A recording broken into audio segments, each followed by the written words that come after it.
Stop explaining yourself to demons and people. God told you to walk away. Some of you are exhausted not because you're doing too much, but because you're explaining too much. You're not tired from the journey.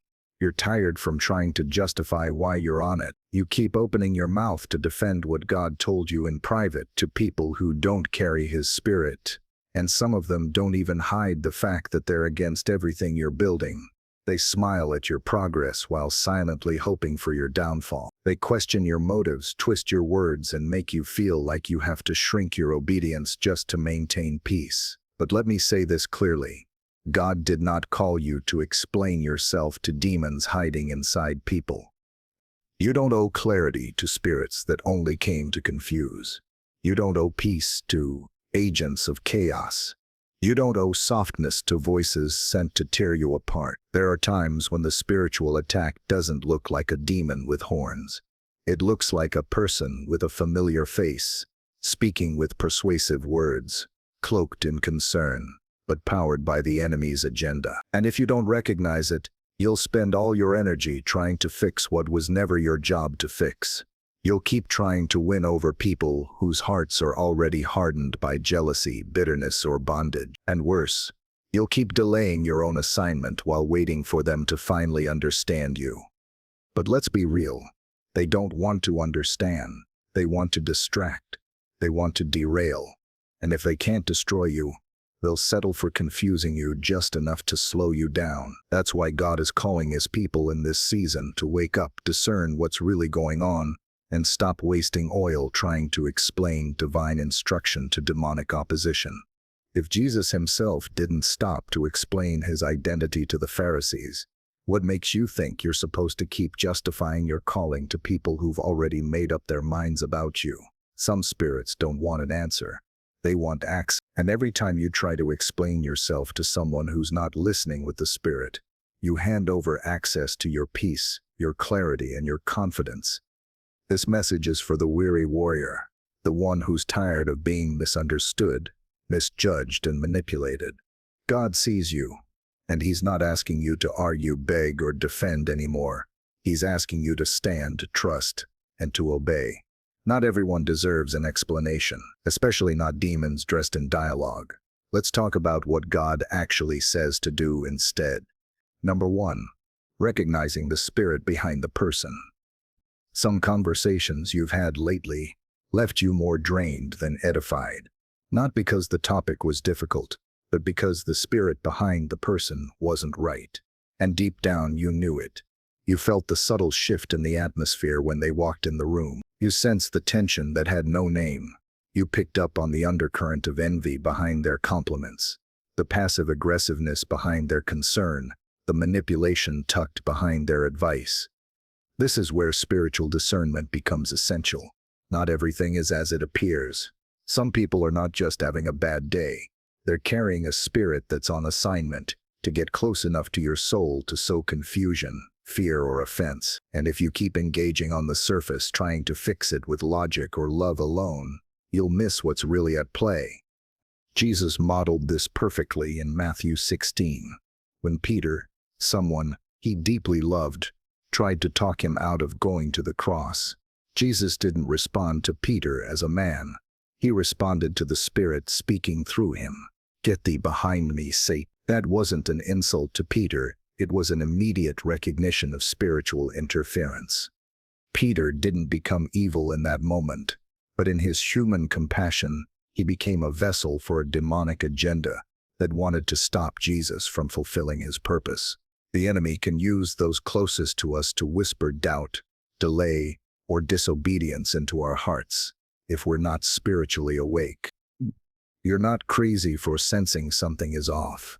You're not judgmental for keeping your distance. When your spirit picks up what your eyes can't see, trust it. That's the Holy Spirit nudging you to pray before you speak, to pause before you explain, and to discern before you engage. Some people aren't just challenging your ideas, they're attacking your identity, and the spirit behind them knows exactly what it's doing. When you start recognizing that you're not wrestling with flesh and blood but with spiritual forces in unseen places, You begin to realize that not every person is sent by God, even if they carry a Bible. Some are sent to detour, delay, and distract. And the quicker you discern the source, the less energy you waste explaining yourself to it. Number 2. Why you feel the urge to explain yourself. Let's be honest. Explaining yourself feels like safety. It's our attempt to maintain peace, preserve relationships, or clear up misunderstandings. We don't want to be seen as arrogant, harsh, or unloving. So we try to soften the truth, defend our decisions, and keep everyone comfortable, even when we're not. But here's the trap. That desire to explain is often rooted in a deeper desire to be understood. And while that might seem harmless, it becomes a spiritual vulnerability when the people you're trying to be understood by don't carry the Spirit of God. You end up compromising divine obedience in an attempt to gain human approval. The Apostle Paul addressed this tension in Galatians 1:10 when he wrote, "Am I now trying to win the approval of men or of God? Or am I trying to please men? If I were still trying to please men, I would not be a servant of Christ."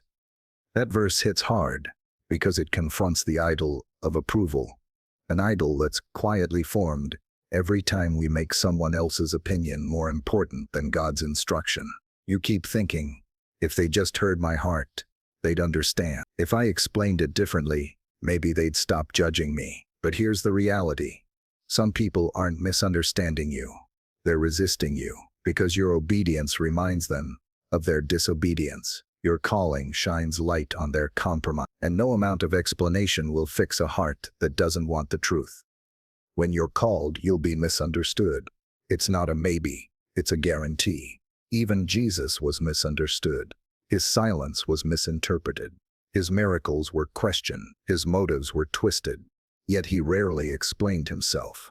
Why? Because he knew his audience wasn't the crowd. It was the Father. The constant urge to explain comes from a place of fear of being rejected, judged, or abandoned. But walking with God means being willing to disappoint people in order to obey Him. And sometimes that obedience looks like letting people think what they want while you move forward anyway. And sometimes that obedience looks like letting people think what they want while you move forward. You don't owe an explanation for every boundary, every decision, or every shift in your life. Especially when it's God-led. You owe Him your yes. That's it. Some of you are explaining too much because you still want to be liked. But God didn't anoint you to be liked. He anointed you to be set apart. And set apart people walk roads that others won't understand. That's not rejection, it's redirection. Let them misunderstand you. Let them talk. Let them assume. If your obedience offends their comfort, so be it. You were never called to keep the peace by sacrificing your purpose. Number 3. Demonic distraction. The strategy of the enemy. The enemy doesn't always come with horns, chaos, or destruction. Sometimes he shows up with questions. Are you sure you heard from God? Is that really what you're supposed to do? Why are you being so harsh, so distant, so spiritual all of a sudden? Distraction is one of the enemy's most effective tools because it doesn't always look like evil. It often looks like concern. It wears the disguise of just wanting to understand, but the real motive is to delay you, to make you second-guess what God made clear, to tie you up in emotional arguments, so you're too tired to walk in your anointing. It happened to Nehemiah. God gave him an assignment: rebuild the wall. It was bold, public, and opposed by many. His enemies, Sanballat and Tobiah, didn't come at him with swords. They came with conversation. Repeatedly, they sent messengers asking him to come down and meet. But Nehemiah responded with power and clarity in Nehemiah 6:3, "I am doing a great work and I cannot come down." That's it. No long explanation. No drawn-out defense. Just, I can't come down. Some of you need to make that your mantra in this season. I can't come down to explain why I set boundaries. I can't come down to justify why I walked away from dysfunction. I can't come down to debate what God already settled in my spirit. Because here's the truth. Every time you stop to explain yourself to someone who's been sent to confuse you, you pause the assignment God gave you. The enemy doesn't have to destroy your calling if he can just distract you from it. The devil knows how to use people as spiritual speed bumps, well-placed conversations, emotional triggers, or old wounds packaged as unfinished business. But when you're in a Nehemiah season building, focused, set apart, you can't afford to give your attention to battles God never told you to fight. It's not pride, it's protection. You're protecting your energy, your clarity, your purpose. The enemy would love for you to be tangled up in drama, explaining your every move, defending your every decision. But God is calling you to move in silence and authority. Let the distractors talk. Let the enemy send his messengers. You just keep building, because you're doing a great work, and you cannot come down. Number 4. Jesus never explained himself to demons. One of the most powerful things about Jesus wasn't just his miracles, it was his silence. The restraint he walked in was just as holy as the words he spoke, and time after time we see Jesus refuse to explain himself, especially when he recognized the spirit behind the question. In Luke 4, Jesus is confronted by a man possessed by a demon. The spirit cries out, "I know who you are, the Holy One of God." And what does Jesus do? He doesn't thank the demon for recognizing him. He doesn't clarify his mission or defend his identity. He rebukes it and tells it to be silent. That's authority. And you, believer, carry that same authority. You don't have to defend your calling to voices that were never meant to understand it. Jesus didn't explain himself to demons because he knew something we often forget. You don't argue with opposition sent to kill your purpose. You cast it out. When the Pharisees questioned his authority, demanded signs, and accused him of blasphemy, Jesus often answered with parables or silence, not because he was being rude, but because he discerned that their hearts were hardened, and no explanation, no miracle, no carefully worded answer was going to change that. That's a word for you today. Some people's minds are already made up about you. Stop wasting oil trying to change them. Jesus wasn't moved by the approval of man. He was anchored in the will of the Father, and that anchoring gave him freedom from the need to explain. You too can be free from over-explaining to people who are spiritually blind, free from trying to change minds that are committed to misunderstanding you, free from thinking you're being unloving for not answering every question. The truth is, when demons are speaking through people, they don't want truth. They want access. They want an opening, an emotional doorway, a crack in your confidence. And the more you talk, the more ground you give them. Some of the longest, most exhausting conversations you've had weren't conversations at all. They were spiritual battles, and you walked away wondering, why do I feel so drained? Because you weren't just talking to a person, you were wrestling with a spirit. Next time, take the authority God has given you. You don't have to be rude. You don't even have to raise your voice. You just have to recognize, this is not my assignment. This is not a conversation I owe. This is not something Jesus would explain himself out of, and neither will I. Number 5, what God says to do instead. When God sees you exhausting yourself, trying to defend what he told you in private, he's not impressed. He's grieved, because every time you bend toward the pressure of people's opinions, you're turning your ear away from his voice. God doesn't just call you out of bondage, he calls you into obedience. And obedience rarely makes sense to everyone else. So what does God actually say to do instead of explaining yourself to those who carry no spiritual authority over your life? He says, trust me, walk forward, keep your eyes on me.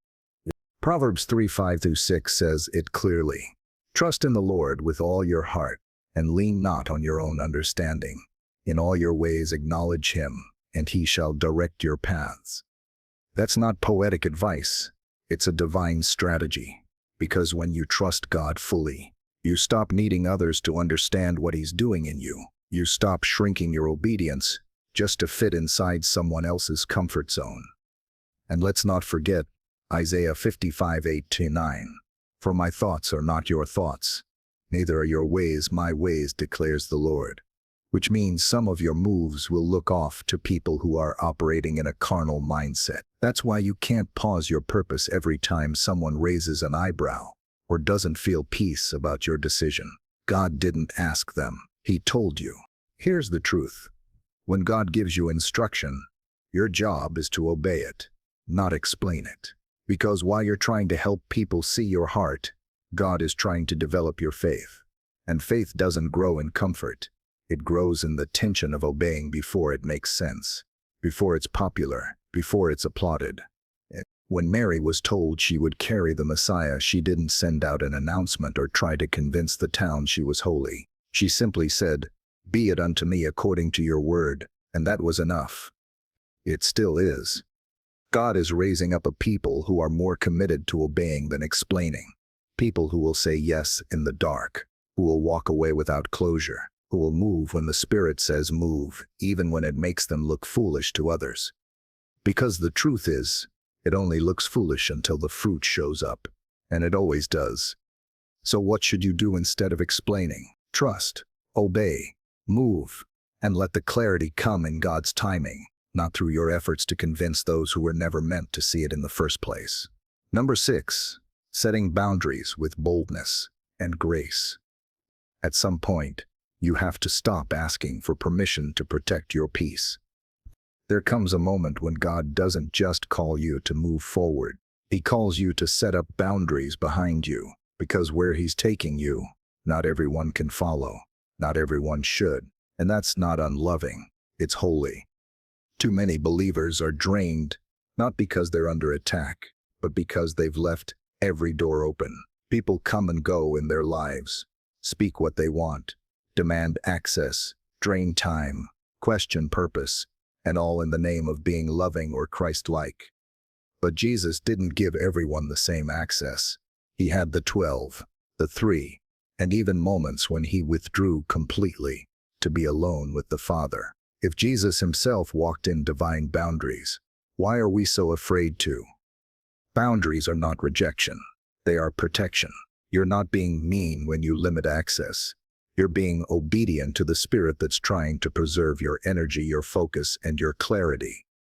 Matthew 10:14 gives us permission we don't talk about enough. Jesus said, "If anyone will not welcome you or listen to your words, leave that home or town and shake the dust off your feet." Do you hear that? Walk away. Don't argue. Don't explain. Shake it off. Some of you are stuck because you refuse to dust off your feet. You keep going back to conversations, hoping they'll understand this time.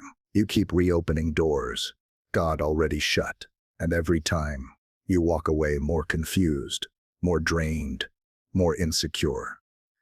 God is saying, that's not your assignment anymore. Set the boundary, protect the oil. Boundaries don't mean you stop loving people. It means you stop sacrificing your mental, emotional, and spiritual health for people who are committed to misunderstanding you. It means you stop negotiating your peace for the sake of appearances. Even Paul and Barnabas, two anointed men of God, had to part ways, and it wasn't demonic, it was divine. Because sometimes the call is too heavy to carry with people who are going in a different direction. It's not a betrayal. It's a boundary, and boundaries don't need an explanation. They need consistency. You don't have to give a speech. You just need to obey. So in this season, set the boundary with grace, with love, but with boldness. You don't owe everyone access. You owe God your yes, and sometimes your yes to Him is a no to them. Number 7, let your fruit speak for you. There comes a point in every believer's walk where you stop trying to prove yourself and just let your fruit speak. Because at the end of the day, people can argue your words, misunderstand your decisions, twist your intentions, but they can't argue with results. They can't deny fruit. Jesus said it plainly in Matthew 7:16. You will know them by their fruit, not by their explanations, not by their apologies, not by their ability to win debates, by their fruit. That means what grows from your life, your peace, your progress, your maturity, your impact, will always be louder than your explanations. You don't have to convince anyone that you're walking with God. You don't have to convince them you're in purpose. You don't have to argue about what they think your motives are. Just keep obeying. Just keep planting. Just keep watering. In due time, the harvest will come. And when it does, it will speak for you in ways your words never could. The people who criticized Noah while he was building were the same people banging on the ark when the rain started falling. But Noah didn't argue while he built. He didn't explain the forecast. He didn't hold town hall meetings to get people on board. He just followed God, and the fruit, salvation, protection, preservation spoke for him. You have to be willing to look crazy while building something they don't understand. You have to be okay with silence while you sow. And you have to trust that God will vindicate you, not with claps from the crowd, but with evidence of His hand on your life. Some of you are entering a season where God is shifting you from explanation to demonstration, where your growth, your favor, your discernment, your elevation, none of it will need a caption. It will be seen, and the people who used to question you will have to wrestle with the truth that God was in it all along.